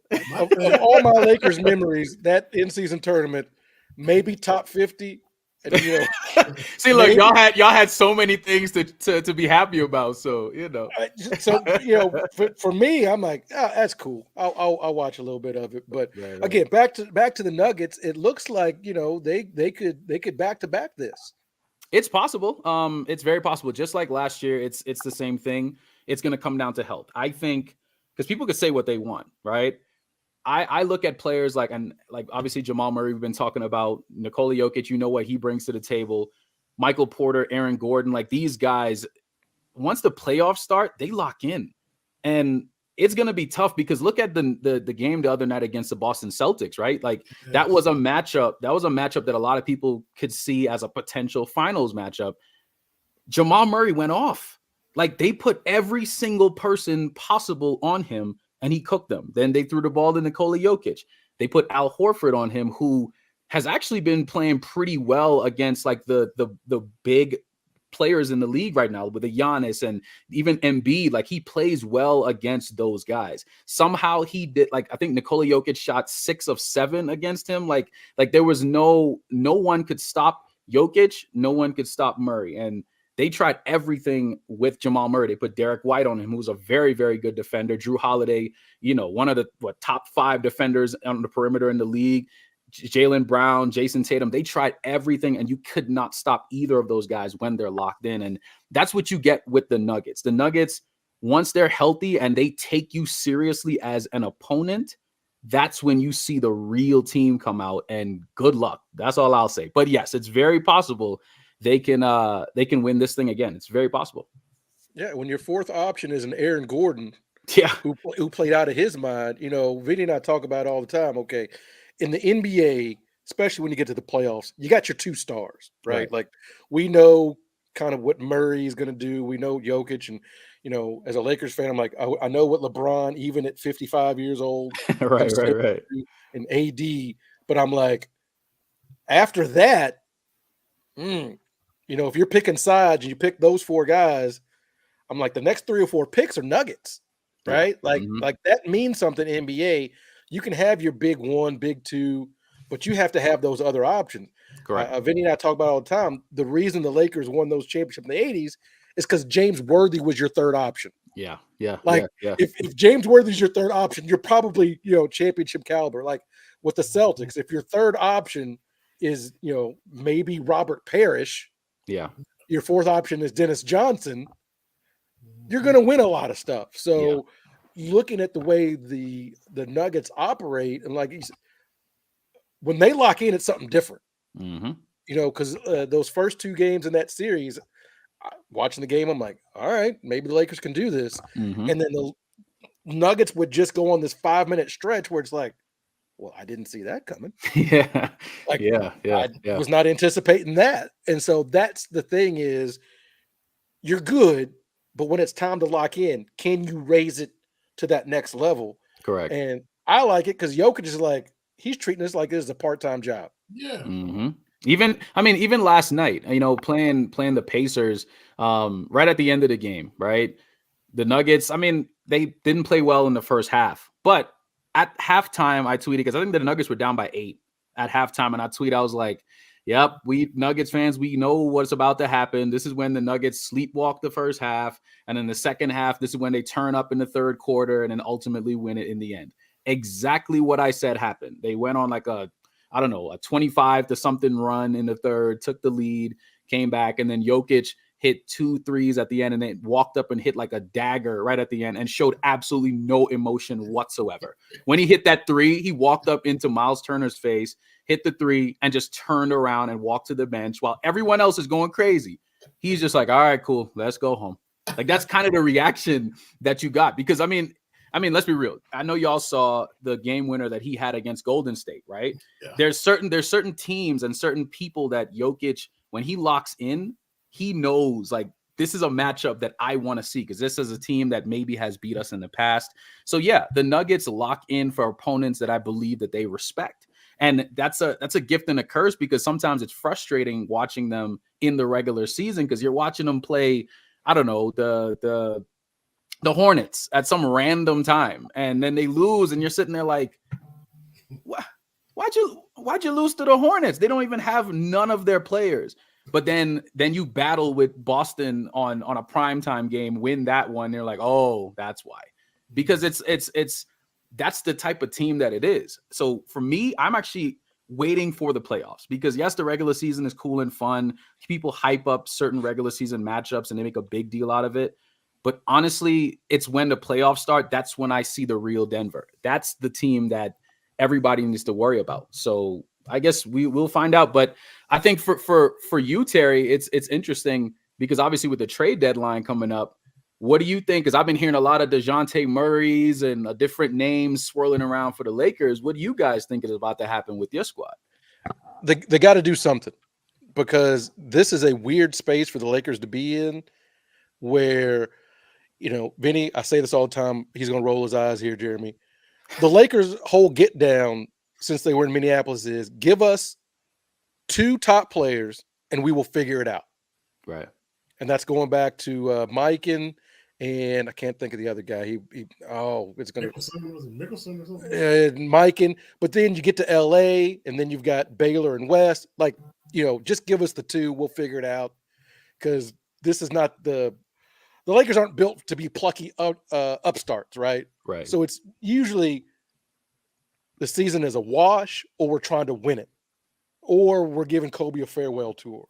But now it's like we got 2 dudes that are pretty good. LeBron being 65 years old. He aged in 3 minutes. Gotcha. All right. Okay. But, do we think this team is constituted, can make a run? No, they got to do something. Yeah. And so, but you have to sacrifice a little bit, because we made the moves last year when the team was barely 500. And I'm like, none of these moves are real sexy moves. Yeah. But they turned it around. It made a difference. Yeah. It made a difference. Pretty big run. Do you roll the dice on that? Because you can't let another year of 65-year-old LeBron James go to waste, right? Like, right. He's only got about 4 or 5 turbos left. Yeah. I don't want to see no turbos in the regular season. I don't want to see it in the first round of the playoffs. Like, save those turbos for as long as you can. So I don't know what they're going to do to try to make some moves. Yeah. It's gonna be interesting, man. I'm excited. Like, I really am excited to see. I mean, I don't know what the Nuggets plan on doing for this trade deadline. Obviously, you don't touch the starting lineup in any way. Maybe look at something in the background. But I'll tell you this, that I kept hearing a lot the last couple of days was Bruce Brown, right? Not for the Nuggets, because I don't think with like the new CBA rules, we can get him back unless we trade a bunch of contracts and a whole bunch of other stuff.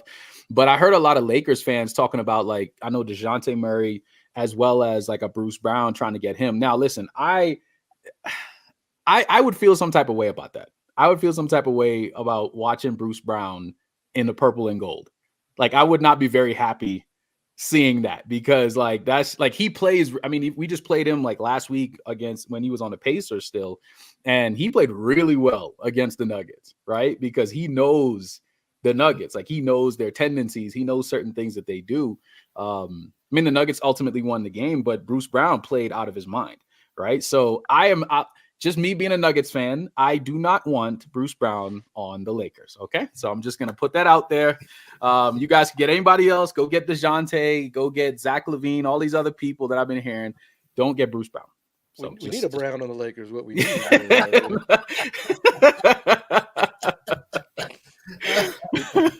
we need to get that. And, Vinny, we've been so mean. What's going on with the Rockets? Hey, we're improving. We're a lot better than we were last year. We've given the defending champs a couple L's. But, hey, listen, I was there. I was sitting courtside for the most recent game last month, the 8th of December. I sat courtside with my dad. First courtside game of my life, right? Man, I'm getting all this VIP treatment, all this stuff. Like, they let me do the little Papa shot thing on the court in the second quarter, all that, which I did terrible at that, mind you, because it's not a real basketball, right? Now, give me a real basketball, we got a totally different conversation. But so all this stuff is feeling good, man. And then all of a sudden, every time the games start back, so I get done with that, I'm like, all right, cool. The nerves are gone. Let's just watch the game. Dude, Fred VanVleet is just cooking us. And I'm like, dude, y'all are not about to lose, because I had a streak prior to that. So when I went to all Broncos and Nuggets games, I had not witnessed a loss, like in person, right? So I'd been to a bunch of games and we had not lost until that day when I'm sitting there, and then the Rockets just came to town and just gave us the business. And I think we were undefeated at home at that time too, up until that game. So listen, man, I like that kid Şengün, bro. I think Şengün is so talented. You put him around. I think who are the Rockets playing? I know the Rockets are playing tonight. But yeah, Şengün is nice. He is a nice player. I know Jokic is his favorite player, but he plays really well against Jokic. Like, and it's interesting to watch. So I like the Rockets a lot, man. Yeah, they're coming. You know, we got Ime in there, and you know, got some youngsters coming up, and you know, good for them. It's good for them. I like that they're trying.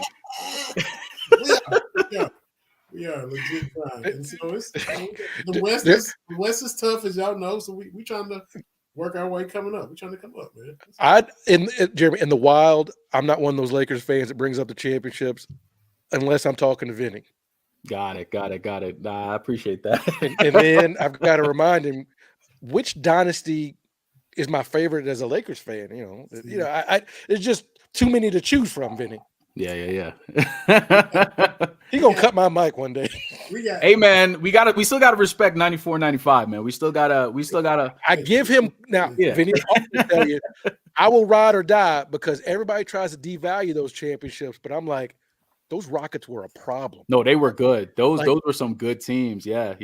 Absolutely. That like Olajuwon, I don't think we talk about him nearly enough. Like we just assume he doesn't get the respect that I think he deserves either. So I agree with that. Oh my goodness, because much like Jokic, he circled big men on the calendar. Because y'all remember when David Robinson won that MVP, and Olajuwon was like, "Cool, cool MVP you got there." Right? You looked at young Shaq, you're like, young Shaq rap, and then went and put 30 and 15 on. Like, Olajuwon was different. Like Patrick Ewing in the 94 finals. Like he circled big men. Oh yeah, I got you. Yeah, they look at that moment, because obviously that's when Mike took a little break, right? Like right at that moment. So they kind of devalue that. But no, I look back and seeing that Rockets team. I mean, Hakeem that dude was unbelievable, man. And I'll tell you, I appreciate a lot of his game because, especially offensively, I see Jokic has adopted a lot of that. Like, people can say what they want, but Jokic does a lot. If you really watch him, he does a lot of like the dream shake. He does a lot of that because I know for a fact he has sat and watched him. And I think he's brought that up in an interview or two before. Just certain centers that he's like taken different things from. I know he's brought up like Tim Duncan. And I think their demeanor is very similar, right? Their demeanor is kind of chill, get to work, dominate, go home. But then we found out Tim Duncan was like a fighter, like behind the scenes. And it was like, dude, what? Like Tim Duncan is out here whooping people when he's on the court, and he's just like the most just calm spirit, like you could see. Yeah, it's interesting to watch like how some of these guys are. Like, we don't know what Kawhi does when he's not playing basketball. Like certain players you just don't know. The best thing I heard about Kawhi Leonard, I saw a tweet, like his family don't even know he's in the NBA. They just think he's working at a factory someplace, and he comes in. They don't even know he plays basketball. Hey, but real quick too, Gabe, before we wrap it up, man, got to get your thoughts because we hitting all the NBA, but Nuggets the rest of the league. Thoughts on the Bucks and Adrian Griffin and that whole 30-13, but you got to go that whole thing, and then we gotta get your thoughts on Peyton and the Broncos. These guys back there. Okay, that Broncos thing. No, so about the Bucks, that Adrian Griffin situation seemed kind of weird to me. Because I mean, you look at it from the outside looking in, if you don't really know all the specifics behind the scenes, you're like, wait, why are they getting rid of a coach who's coaching a team that's 30-13, I believe, sitting at second in the East? So they're not doing bad. It's not that they're like a 10th, 11th, 12th seed or nothing like that. This is a good team right now. Obviously, you still got Giannis and Damian and those guys still kind of meshing. Chris Middleton coming off that injury that he was like dealing with like last season. He's still kind of trying to get back to that player that he was. Brook Lopez, top 2 last year in defensive player of the year rankings. Like, they have a talented squad. So it's like you look at it and it's like, wait, why are they getting rid of him? Right. But I'll tell you guys this, and I don't know if it's all true, but I, saw a whole lot of different articles kind of popping up yesterday about some things in the background. I'm not going to speak on those specifically because I don't know if they're true or not. But when you really look into that stuff, it's like, if this is kind of true, I can kind of see that something's going on. But I think most of us just watching it, it's like, okay, well, maybe it comes down to Giannis not liking him, right? Like, that's kind of what it is. Like, if your best player, because let's be real, he would not be going anywhere if Giannis was like, no, keep him. Right. That's just a fact. Like, there's no real way around that. They're going to do everything to please their franchise guy, because let's be real, his brother, his brother's a decent, he's tall. His brother's really tall, right? So Giannis gets what Giannis wants. And obviously this has something to do with that. That's just what it is, because I can't really think of any other reason as to why you get rid of a coach who is doing a pretty decent job. First year guy essentially, but he's coaching a team into the second seed right now. And I can't really think of any other reason as to why, but maybe he just lost the locker room for some reason. I mean, as a Rockets fan, who your current coach has dealt with some locker room things, some things going on in the background that, hey, we don't really know all about it, but things could happen in the background that we don't see, and it could affect the locker room in some way. So maybe that's what's happening here. Yeah. And they thought that they kind of hit their ceiling already, and they couldn't foresee it getting better. That's tough. I mean, their defense does kind of stink this season, though. That's probably what it is. So maybe because they were like a top 3, top 4 defensive unit last year, and I think now they're maybe like 26, right around there. So like that's a huge drop defensively, and you already know you got to lock in once the playoffs start. I don't know if that has to do with Damian Lillard, because he's never been known as a defender, and of course you lose Drew Holiday, right? Mm-hmm. So like that's a big loss from a defensive standpoint. So it's a lot of changes within that team, and I mean for right now, I guess we'll see what happens moving forward. And obviously with Doc Rivers going in there now, we'll see if they can get past that second round with Doc. Right. We gonna find out. So, exactly. Hey man, but I know I gotta head out of here real soon. I know you obviously were asking about the Broncos, right? So the vibe, what's the dude, I'll tell you, man. This was probably the most roller coaster season that I think we've had probably since the year right after the Super Bowl, right? So 2016, the 9-7 year, Trevor Siemian, being your guy back then. But this was a roller coaster year because we actually thought we had a chance to make the playoffs. As a fan base, there was a moment I think they had won, 5 straight, and then they lost one game and then they won again. And you're like, okay, cool.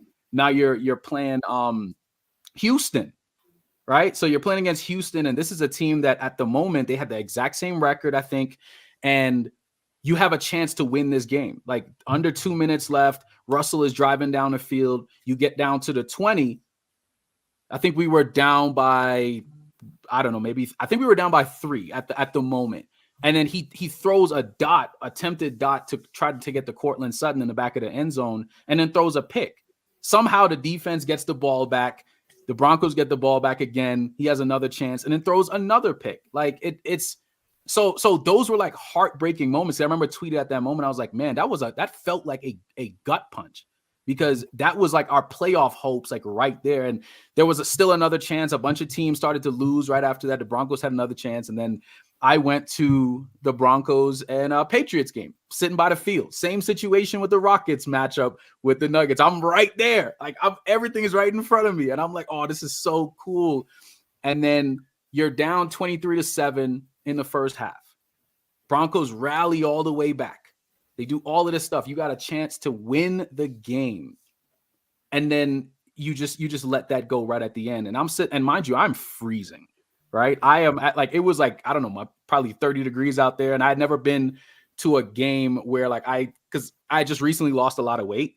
So I didn't know what it felt like to not have that extra weight on me, to not be cold. So I'm sitting it is absolutely freezing. And I'm like, bro, I'm freezing and we're about to lose and our playoff hopes are going down the drain.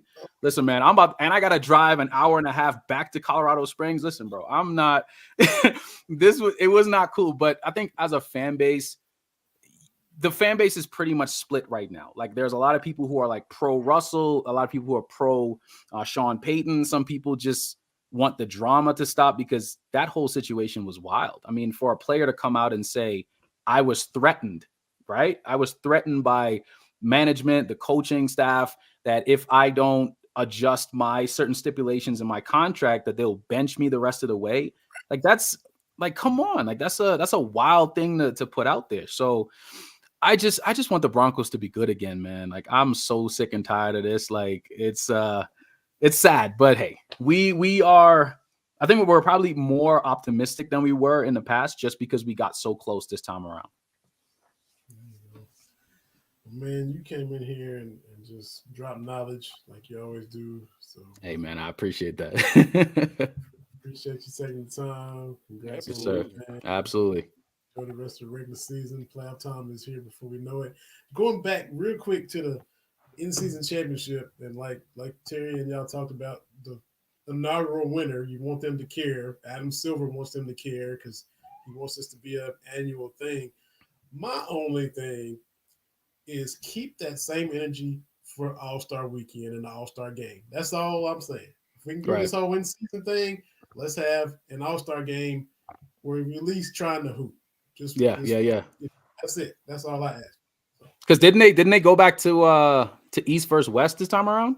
Because I think they've changed the rules from the past. So I think this year is back to East versus West. So it should be, I think, because they're actually playing for that and it's just not a bunch of random guys. I think this one we might get that a little bit, but we'll see. It's hey, I agree with you. I mean, it would be nice for me to see, Jokic do his thing, but him actually care about the All-Star game, because he doesn't care. Frankly, about the All-Star game in particular. Now, it's proven that he cares about basketball. It may not seem that way, but he cares about basketball. He just looks like it. He just looks that way. But he's went on record and said, I'm not the type of player to like the All-Star game. This is not my type of thing. He doesn't care about that in particular, but he's going to start. The fans voted him in. It's just what it is. So you're going to see him throwing a bunch of lobs, maybe to LeBron. You never know, but we're going to find out, man. But it's going to be fun, guys. 75-year-old LeBron James, ladies and gentlemen. I love it. Jimmy, man, can't thank you enough. Oh, my pleasure, guys. Yes, sir. And enjoy the rest of your afternoon, evening out there. Wish the Nuggets the best the rest of the way. And appreciate that. Back on again sometime, man. Anytime, guys. Like I said, hit me up anytime. I'm always down. Talk some sports, man. And Terry, it was nice to meet you, man. Nice to meet you. Thank you again. And like I said, I just want to make sure I tell you, I was giving the Nuggets their props in real time. Yeah. No, I appreciate that. Because I'm not sour grapes Lakers fan. Very cool. I love that. I appreciate you guys, man. Thank you again. Make it easy, Jeremy. Thank you. All right, y'all take care. We got Alan Cutler, Jeremy Nicolls. Apologize to Carol Smith. We try to get her on again. She was so looking forward to hopping on and try to get her laptop and stuff right. We'll try her again, just like we get Gerard Baker on again, both of them sometime in the future. But man, we had a fun show. Look, been a long time, but I know the nervousness you'll be feeling Sunday. I still remember the first time it was Cowboys-Niners, the first time we played in the NFC Championship game, because it's the first time I've seen my team make it this far, and I just remember being so nervous. So I understand. It's been a long time since the Cowboys have been in that position. I get it. But I understand how you're going to be feeling when y'all play Detroit. But you got them at home. Y'all got the number 1 seed. And so yeah. And look, I know Detroit, great story, right? They haven't been doing this since 1991, since my freshman year of high school. Let's be very clear about that. And I'm getting close to my 30th high school reunion. I know nobody's going to cry for the 49ers, but we've been through it, man.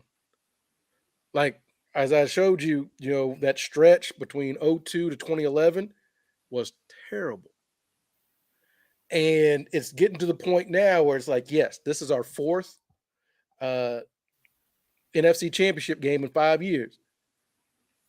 We got to get over that hump, man. Like, from being up 10 in the Super Bowl to losing by 11 to losing the Beyonce Super Bowl when the lights went out to Richard Sherman and the Seahawks putting us out of the playoffs a couple of times. Like, we've had some recent heartbreak here.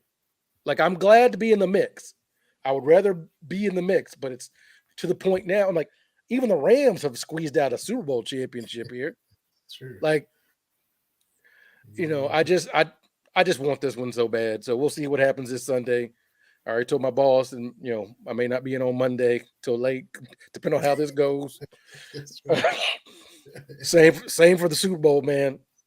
Yeah. But not to get ahead of myself. Look, 49ers, just take care of business, man. Just take care of business. I don't care if Purdy gets the accolades. Just win. That's all I want. There you go. So 6:30, y'all got the late game. Unfortunately, you gotta wait for the first one to go down first. Kansas City and Baltimore. Then y'all, bring it up to finish out the day. So yeah. But like I said, I'm feeling good about this team. I just am. Yeah, I got you. I understand. This is our year, baby. That's right. Yes. And only 3 games left, and y'all are in the Final Four. 3 NFL games left, and then the season's over with. So yeah, let's see if we're talking about Niners versus Chiefs or Ravens next Wednesday, man. We'll be back here to see how it goes. Yeah, because whoever it is, we got scores to settle, man. That's true. That is true. Both ways, they took a Super Bowl from y'all. Kansas City did, and then Baltimore went out there to Levi Stadium and did work. So yeah, well, Baltimore also took one off of us with with the Beyond, and that got me mad too, man. I've been watching like bad highlights, man. We got into the 7 or 8 yard line with Kaepernick, and Frank Gore didn't get one run. Come on, man! Like, long time Frank. Come on. Anyway, see, I've been watching stuff get me mad, but I did make my wife watch the final drive in Super Bowl 23 with Joe Montana and Jerry Rice. Of course you did. Yeah, we watched it. I stopped. I said, "Hold on, now look at this." I'm breaking it down like I'm Ron Jaworski. Anyway, again, that's why I'm a diehard 49ers fan. Super Bowl 23, because everybody in Louisville was like, Bengals are going to win. Icky was going to do the Icky shuffle. That's what they told me. And they're nothing but a bunch of liars. Yeah. Anyway, always a great show, man. Good show. We'll do it again. Absolutely. Thanks to Alan Cutler and Jeremy Nicolls. Michelle put in the comments she's a happy hour. She's going to listen or watch later. Michelle, when we tweeted out about the autograph app, that to me has your name written all over it because you listen to all the podcasts and all the content. Everything in one place, man. It's podcast, article, everything. I like it. Our podcast is in there. Cats Talk Wednesday is in there. You listen to us each and every week. Just download that app, use our promo code, Michelle, and then you can get us and every other podcast you listen to. Like you said, TV, it's all consolidated. So y'all download it, use our code. That helps us out and it helps y'all out. Y'all can win swag and who knows what all just by doing what you already do. TV, man, wish you United the best. Cats go to Fayetteville Saturday, play them Hogs. NBA's heating up. Thanks to our guests. Thanks to Ben Surf, BS3 Network. We'll be back again for another exciting episode of Cats Talk Wednesday, brought to you on the BS3 Network. Appreciate everybody watching. Appreciate you, TV. Stay warm. And I'll be thinking about you Sunday evening, bro. Yeah, it's going to be fun. Now, I'll be better on Twitter, too. So we'll see how it goes. I'll be watching you on there, too. We'll see y'all. See y'all later. Peace out.